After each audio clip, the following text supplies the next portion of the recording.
பாட ஆரம்பிக்கிறதுக்கு முன்னாடி நம்ம துவா ஓதிக்கலாம். ரப்பி ஷ்ரஹ்லி சத்ரி வயஸ்ஸிர்லி அம்ரி வஹ்லுல் உக்தத்தம் மின் லிசானி யஃப்கஹு கௌலி. ரப்பி ஜித்னி இல்மா ரப்பி ஜித்னி இல்மா ரப்பி ஜித்னி இல்மா.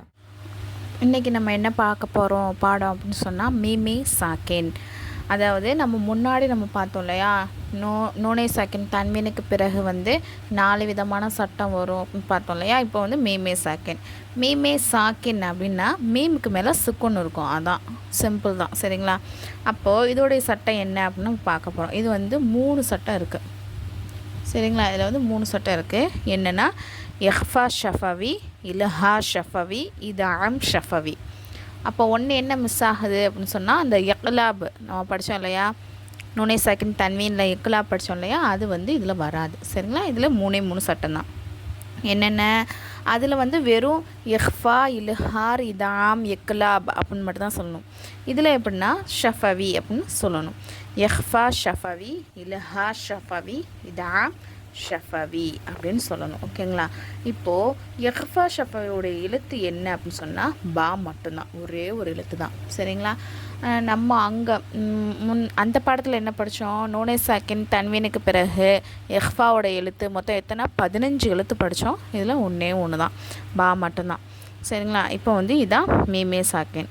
மீமுக்கு மேலே சுக்குன் இருக்குது. மீமே சாக்கினுக்கு அப்புறம் பா வந்துச்சு அப்படின்னு சொன்னால் அதை நம்ம எப்படி ஓதணும் அப்படின்னா குன்னா செய்து ஓதணும். இஹ்ஃபானாலே குன்னா செஞ்சு இணைச்சி ஓதணும். ரப்புஹும் பிஹிம், ஓகேங்களா. நெக்ஸ்ட் இல்ஹார் ஷஃபவி. இல்ஹார்னால் நம்ம என்ன சொல்லியிருக்கோம், வெளிப்படுத்தி ஓதுறது, ஓகேங்களா. அப்போது இல்ஹார் ஷஃபவியோட எழுத்து இப்போ பாவையும் மீமையும் தவிர மற்ற எந்த எழுத்து வந்தாலுமே அது இல்ஹார் ஷஃபவி தான், ஓகேவா. மொத்தம் அலிபாத்தால மொத்தம் 28 எழுத்து இருக்குது. அதில் இந்த பாவையும் மீமையும் தவிர மிச்சம் 26 லெட்டர் வந்தால் அது என்னென்னா இல்ஹார். இந்த ரெண்டும் வரக்கூடாது, இந்த 2 எழுத்தும். ஏன்னா இந்த பா எதோட எழுத்து, இஹ்ஃபாவோட எழுத்து. அப்போ மீமே செகண்டுக்கு அப்புறம் பா வந்துச்சுன்னா அது இஹ்ஃபா ஷஃபவியாக போயிடும், ஓகேங்களா. அதனால் சொல்கிறாங்க. அப்போது அலம் தர சும்மா நம்ம நார்மலாக ஓதணும், அலம் தர அப்படி தான் ஓதணும்.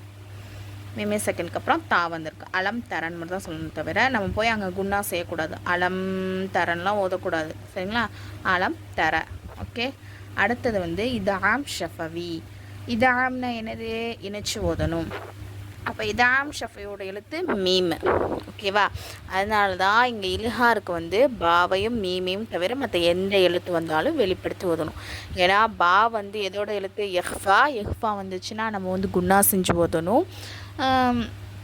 மீம் எதோட எழுத்து, இதாமோட எழுத்து, அதை நம்ம இணைச்சி ஓதணும், ஓகேவா. புரிஞ்சிருச்சா. இப்போது உதாரணத்துக்கு இப்போ இதாமுடைய உதாரணத்துக்கு என்ன சொல்கிறாங்கன்னா இலைக்கும் முர்சலூன். மீமே செகண்டுக்கு அப்புறம் அடுத்து மீம் வந்துச்சுன்னா அதை இணைச்சி ஓதணும், இலைக்கும் முர்சலூன், ஓகேவா. இதுதான் இந்த மீமே செகண்டோட மொத்த சட்டமே. ஃப்ரீ முஅல்லமா கோர்ஸ் இது நம்ம சர்டிஃபிகேட் கொடுத்துருவோம் இன்ஷா அல்லாஹ். இந்த கோர்ஸில் ஜாயின் பண்ணுறதுக்கு விருப்பம் உள்ளவங்க, அதாவது ஒன்லி லேடிஸ் மட்டும், நான் கீழே டிஸ்கிரிப்ஷனில் டெலகிராம் சேனலோடைய லிங்க் கொடுக்குறேன். இன்ஷா அல்லாஹ் விருப்பம் உள்ளவங்க மட்டும் அதில் ஜாயின் பண்ணிக்கோங்க. இன்னும் டீட்டெயில்ஸ் அந்த சேனலே நான் கொடுத்துருக்கேன். அஸ்ஸலாமு அலைக்கும் வரஹ்மத்துல்லாஹி வபரகாத்துஹு.